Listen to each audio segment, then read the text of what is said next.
नमस्कार मित्रों, आपके कॉम एरिया चैनल पर आपका हार्दिक स्वागत है। अभिनंदन। आप सभी लोगों को रंगभरी एकादशी और होली उत्सव की हार्दिक शुभकामनाएं। भगवान भोलेनाथ आप सभी के उज्जवल भविष्य को संवारें और आप अपने उन्नति के पथ पर अग्रसर हों। Question of confusion examination hall series हम चला रहे थे, जिसमें हम डिस्कस कर रहे हैं इंडियन पॉलिटी एंड कॉन्स्टिट्यूशन। उसके अंतर्गत हम टॉपिक पढ़ रहे थे भारतीय न्यायाधीशों की नियुक्ति। वीडियो अगर अच्छा लग रहा है वीडियो को लाइक करें, शेयर करें, कॉम एरिया चैनल को सब्सक्राइब करें। भारतीय न्यायाधीशों की नियुक्ति में पढ़ा था। देखिए क्या क्या नियुक्ति का आधार है कि सर्वोच्च न्यायालय, उच्च न्यायालय, सर्वोच्च न्यायालय और उच्च न्यायालय अन्य न्यायाधीशों की नियुक्ति के अन्य न्यायाधीशों की नियुक्ति। देखिए हमने मुख्य न्यायाधीश की नियुक्ति बता दी कि 2 केस हमारे इंडिया में हुआ है अभी तक, जिसमें कि वरिष्ठ पैनल से हट के, सुप्रीम कोर्ट के वरिष्ठ पैनल से हट के नियुक्तियां की गई थी। लेकिन ज्यादातर जो वरिष्ठ वकील होते हैं सुप्रीम कोर्ट के, उन्हीं को भारत का मुख्य न्यायाधीश बनाया जाता है। तो इस तरह से हमने मुख्य न्यायाधीश की नियुक्ति के बारे में पिछले लेक्चर्स में पढ़ा है। हम पढ़ेंगे कि सुप्रीम कोर्ट और हाई कोर्ट के अन्य न्यायाधीशों की नियुक्ति राष्ट्रपति भारत के, इनकी नियुक्ति राष्ट्रपति भारत के मुख्य न्यायाधीश से राय मशवरा कर, मुख्य न्यायाधीश से सलाह लेकर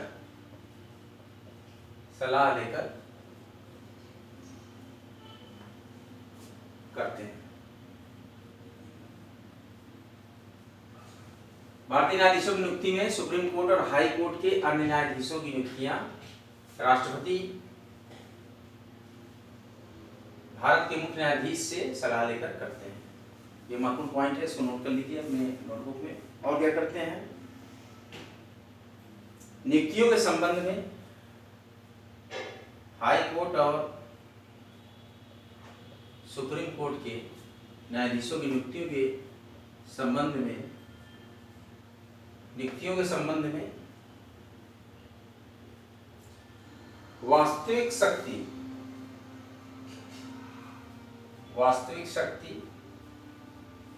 मंत्रिमंडल के पास है। किसके पास है, ध्यान दीजिएगा ये पॉइंट।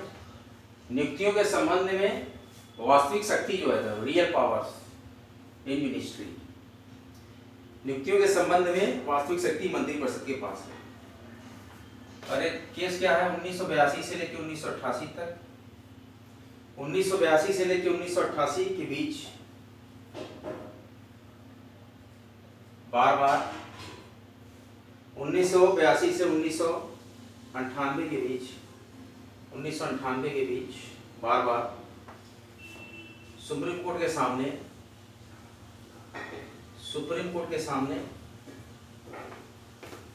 आया इस तरह का प्रस्ताव कि नियुक्तियों के संबंध में वास्तविक शक्ति मंत्रिमंडल के पास है। 1982 से 1998 के बीच यह विषय जो है सुप्रीम कोर्ट के सामने बार बार सुप्रीम कोर्ट के सामने आया।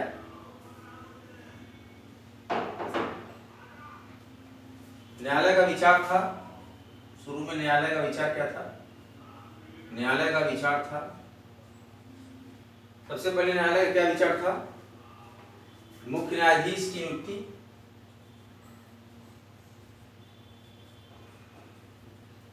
मुख्य न्यायाधीश की नियुक्ति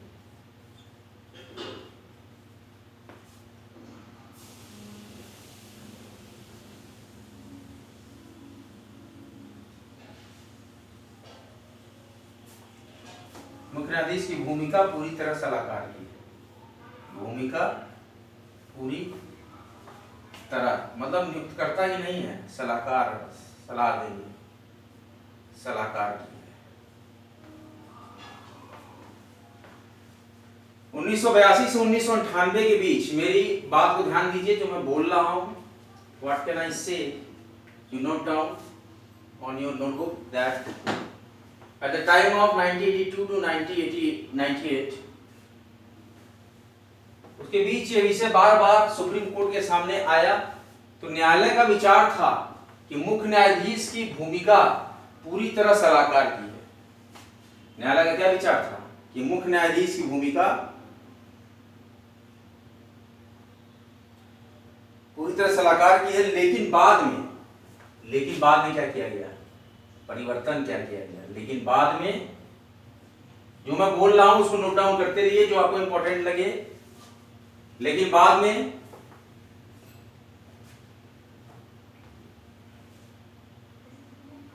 न्यायालय ने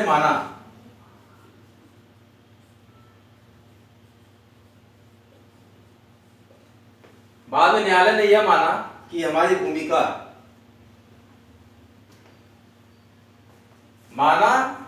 कि इनकी सलाह को, मतलब न्यायालय की सलाह को राष्ट्रपति को प्रमुखता से, सलाह को राष्ट्रपति को जरूर मानना चाहिए। जो हम कह रहे हैं कि फला आदमी को आप न्यायाधीश बनाइए तो बनाइए, ये कहने का मतलब राष्ट्रपति को जरूर माननी चाहिए। सलाहकार की भूमिका में रखा गया था, लेकिन अब मानता है न्यायालय कि हमारी बातों को मानना चाहिए, हमारी सलाह को राष्ट्रपति को जरूर मानना चाहिए, क्योंकि हम उस फील्ड में हैं, हम जान रहे हैं कि कौन सा व्यक्ति बनने के योग्य है, कौन सा व्यक्ति बनने के योग्य नहीं है। भारतीय न्यायाधीशों की नियुक्ति महत्वपूर्ण टॉपिक हम आपको पढ़ा रहे हैं, आप लोग इसको नोट डाउन करिए, मैं आपको भी रिवीजन कराऊंगा इसका।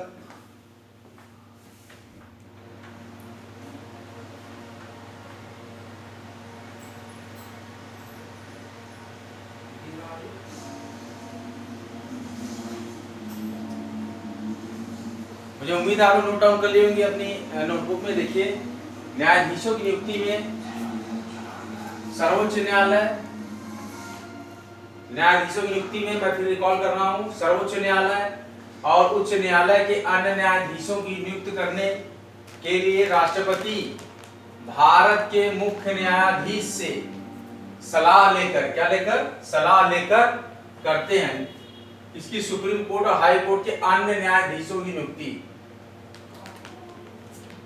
और नियुक्तियों के संबंध में वास्तविक शक्ति मंत्रिमंडल के पास है। किसके पास है? मंत्रिमंडल के पास है। और 1982 से लेके 1998 के बीच यह विषय बार बार सुप्रीम कोर्ट के सामने आया, तो न्यायालय का विचार था कि मुख्य न्यायाधीश की भूमिका पूरी तरह सलाहकार की है। लेकिन बाद में न्यायालय ने माना कि मुख्य न्यायाधीश की सलाह को राष्ट्रपति को जरूर मानना चाहिए। किसको मानना चाहिए? राष्ट्रपति को जरूर मानना चाहिए। किसकी सलाह मानना चाहिए? किसकी? मुख्य न्यायाधीश की। मुख्य न्यायाधीश की सलाह को राष्ट्रपति को जरूर माननी चाहिए। ये था हमारा टॉपिक। अब हम अगला पॉइंट इसी में डिस्कस करेंगे, और भी हमारा पॉइंट है। ये आपने समझा कि किस प्रकार से भूमिका होती है सुप्रीम कोर्ट के जजेस के अपॉइंटमेंट की और हमारे भारत के मुख्य न्यायाधीश के अपॉइंटमेंट की। महामहिम राष्ट्रपति का एक महत्वपूर्ण रोल होता है, उनकी सलाह लेते हैं सुप्रीम कोर्ट के मुख्य न्यायाधीश से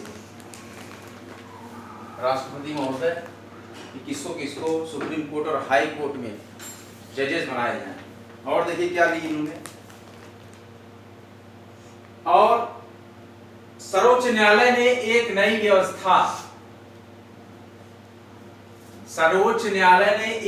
व्यवस्था बनाई, एक नई व्यवस्था की। कौन सी व्यवस्था की? Supreme court have a new procedure that सर्वोच्च न्यायालय का मुख्य न्यायाधीश सर्वोच्च न्यायालय का मुख्य न्यायाधीश जो होगा, इन्होंने ऐसी व्यवस्था बनाई सर्वोच्च न्यायालय ने कि सर्वोच्च न्यायालय का मुख्य न्यायाधीश अन्य 4 अन्य 4 वरिष्ठतम न्यायाधीशों की सलाह। अन्य 4 वरिष्ठतम न्यायाधीशों की सलाह, न्यायाधीशों की सलाह से कुछ नाम प्रस्तावित करेगा। कुछ नाम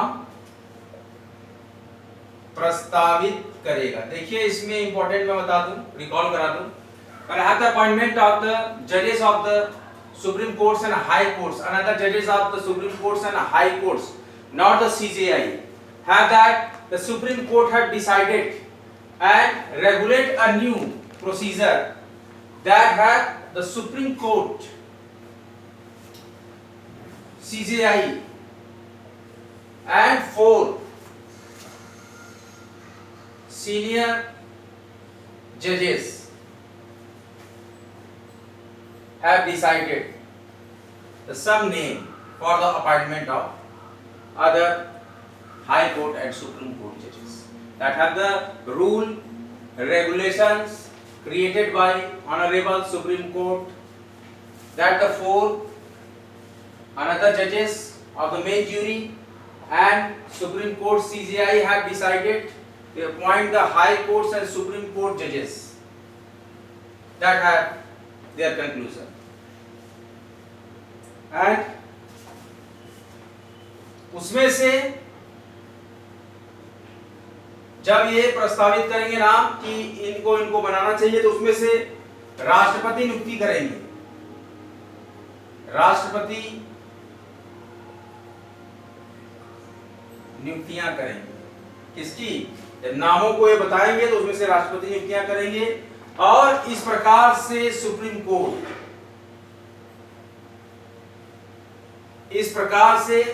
कोर्ट ने नियुक्तियों की सिफारिश, इसी प्रोसीजर से सुप्रीम कोर्ट ने नियुक्तियों की सिफारिश में सामूहिकता का सिद्धांत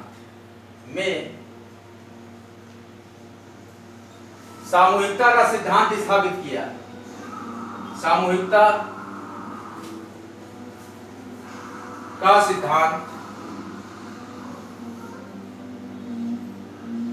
सुप्रीम कोर्ट ने सामूहिकता का सिद्धांत स्थापित किया।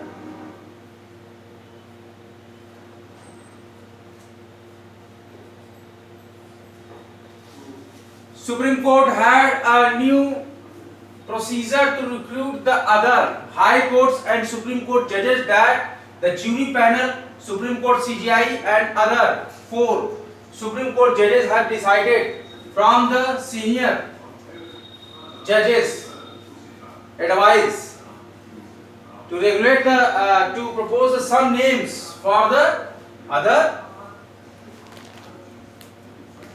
Supreme court and high court जजेस अपॉइंटमेंट। और ऐसा प्रस्तावित करें कि उसी में से राष्ट्रपति, महामहिम राष्ट्रपति नियुक्तियां करें जजेस की। और इस प्रकार से सुप्रीम कोर्ट ने नियुक्तियों की सिफारिश में सामूहिकता का सिद्धांत स्थापित किया। कौन सा सिद्धांत स्थापित किया? सामूहिकता का सिद्धांत। इसका मतलब कि सामूहिक रूप से देखिए यहां पे मैं लिख दे रहा हूं, सामूहिकता का सिद्धांत स्थापित किया। सामूहिकता का सिद्धांत क्या स्थापित किया सुप्रीम कोर्ट ने?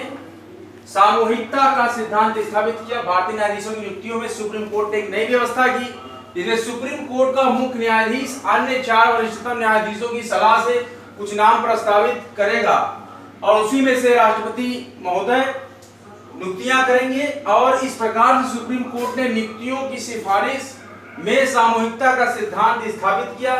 इसी सामूहिकता के सिद्धांत की बात की गई थी, जो कि नया रूल लाया गया हमारे जुडिशरी में, सामूहिकता का सिद्धांत। समूह में चयन करने का सिद्धांत। आपसे कुछ नाम प्रस्तावित करेंगे और वरिष्ठतम न्यायाधीश बताएंगे कि कौन कौन सा नाम सही है, किनको किनको मिलना चाहिए मौका। तो यही है सामूहिकता का सिद्धांत। ऐसे ही सामूहिकता के सिद्धांत से अन्य जजेस की नियुक्ति होती है सुप्रीम कोर्ट में और हाई कोर्ट में। और पॉइंट हम डिस्कस करेंगे। अभी हमारे पास थोड़ा सा पॉइंट और है नियुक्तियों के बारे में, अन्य न्यायाधीशों की नियुक्ति के बारे में थोड़ा पॉइंट और हम डिस्कस करेंगे। आप उसमें नोट डाउन करते चले, अपनी नोटबुक में नोट डाउन करते चले इंपॉर्टेंट पॉइंट्स को जो मैं बता रहा हूँ। That are the more headlines points which are very important for UPSC and PSC preparation.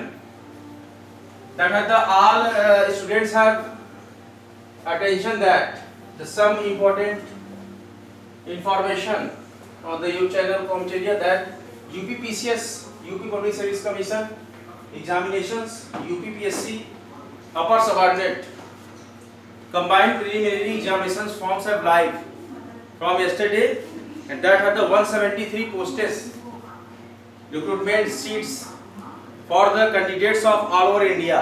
Now we have the some changes in the main syllabus.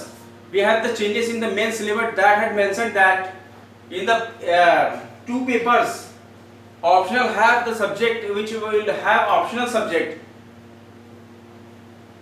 declined, and at the space of the optional subject we have a two descriptive type UP special papers. Two papers of UP special from the UP required fields.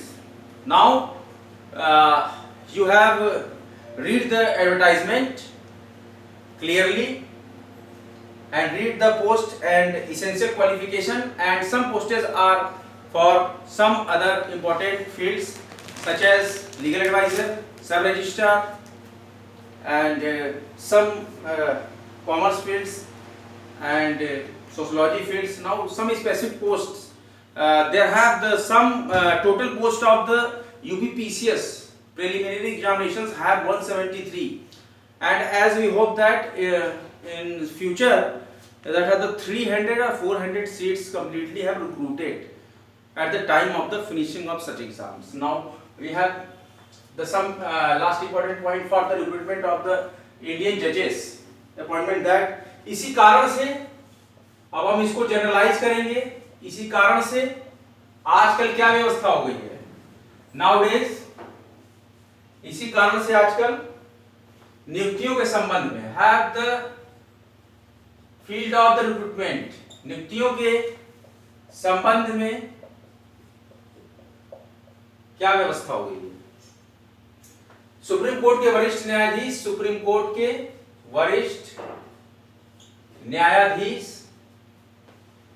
न्यायाधीशों के समूह का, वरिष्ठ न्यायाधीशों के समूह का ज्यादा प्रभाव है।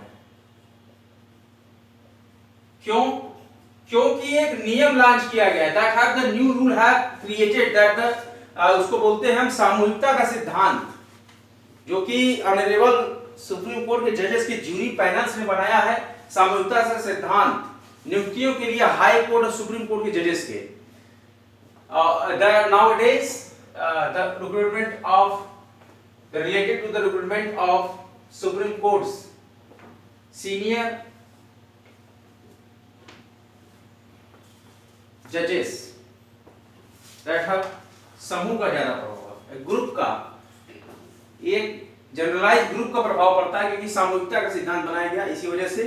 और इस तरह से न्यायपालिका की नियुक्ति इस प्रकार से नोट करते रहिए जो आपको इंपॉर्टेंट लगे। इस प्रकार से न्यायपालिका की नियुक्ति, न्यायपालिका की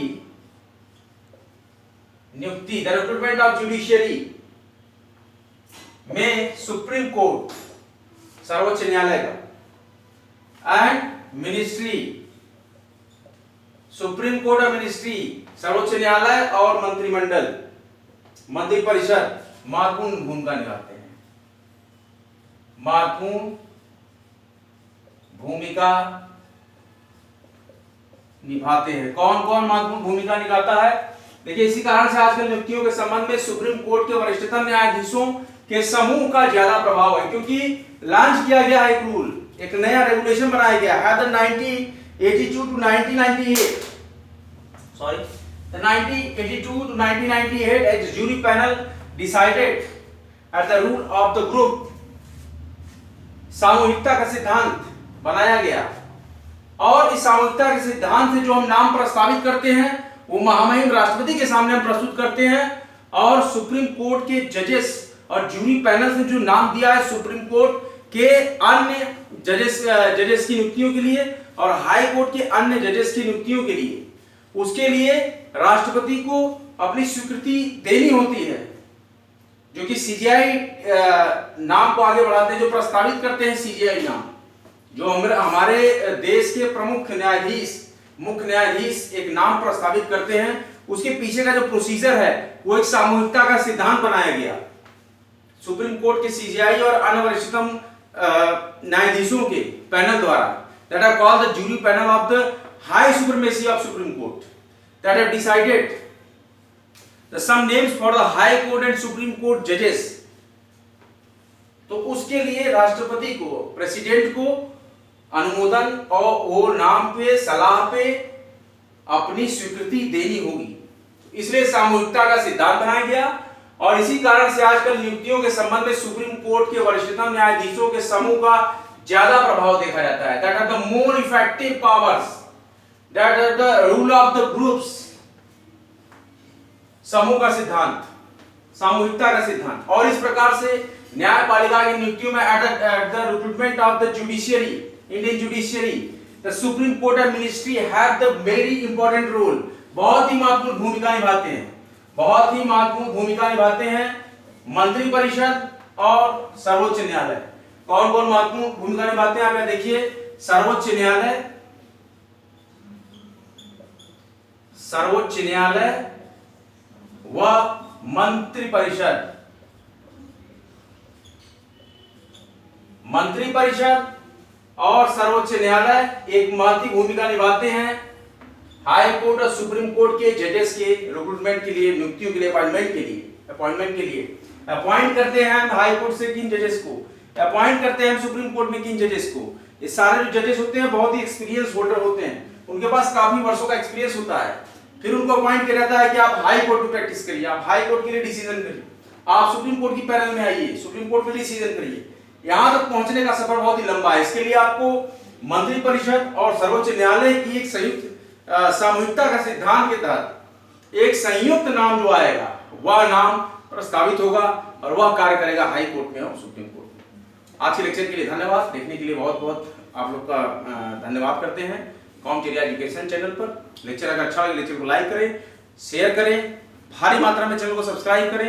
हर तरह के विद्यार्थियों के लिए, जो विद्यार्थी निर्धन हो, जो नहीं पहुंच पा रहे हो, जो कॉन्सेप्ट्स तक नहीं पहुंच पा रहे हैं, when the aspirant approach some questions at the time of the examination hall that have the more powerful preparation to attend or approach such exams, but at the time of the examination some discrepancy or some the lack of the confidence of the time of the examination which have effect the influence of students mind, that have the Comteria have prepared the some bunch of the notes and had the purified form of the gist of the NCERT. Now we have tracked the Indian polity and constitution. We were subjects selected for the such that Indian polity and constitution, that this is a very effective and very impressive subject and very confusing subject for the PSC aspirants, UPSC aspirants, SSC, one day and all mains examination aspirants. Now then we choose the subject Indian polity and constitution. Channel को सराहना दें, एक motivation दें, एक आधार दें, हर विद्यार्थियों तक हमारी नॉलेज को पहुंचाएं। इसके लिए ताकत आपके हाथ में, आपके साथ सदैव कंधे से कंधा मिलाकर कॉम्प्यूटर एजुकेशन चैनल हर एक परिस्थिति में आपके साथ खड़ा है। बिल्कुल मुफ्त शिक्षा आपके द्वार। क्या आप हैं तैयार? ये महत्वपूर्ण बुद्धन है। Study hard and get success, study harder and harder and achieve your goal. इन महत्वपूर्ण बुद्धनों के साथ कॉम्टेरिया भारत में ही नहीं है, पूरे विश्व में शिक्षा का मुक्त प्रचार एवं प्रसार करने के लिए कटिबद्ध है। आज का जो लेक्चर हमारा आया, इसमें हम कंप्लीट किया न्यायाधीशों की नियुक्तियां, द अपॉइंटमेंट ऑफ इंडियन जजेस। नाउ अब हम उसके बाद डिस्कस करेंगे अगले लेक्चर में अन्य न्यायाधीशों की नियुक्तियों के बारे में डिस्कस करेंगे। महत्वपूर्ण न्यायाधीशों की हम नियुक्तियां डिस्कस की हैं। बने रहे, जमे रहें, भारी मात्रा में सब्सक्राइब करें, अगले लेक्चर में फिर आपके साथ हम मिलते हैं, तब तक के लिए जय हिंद, जय भारत। वीडियो को लाइक करते रहें, शेयर करते रहें, कॉम्प्ट एरिया चैनल को सब्सक्राइब करें।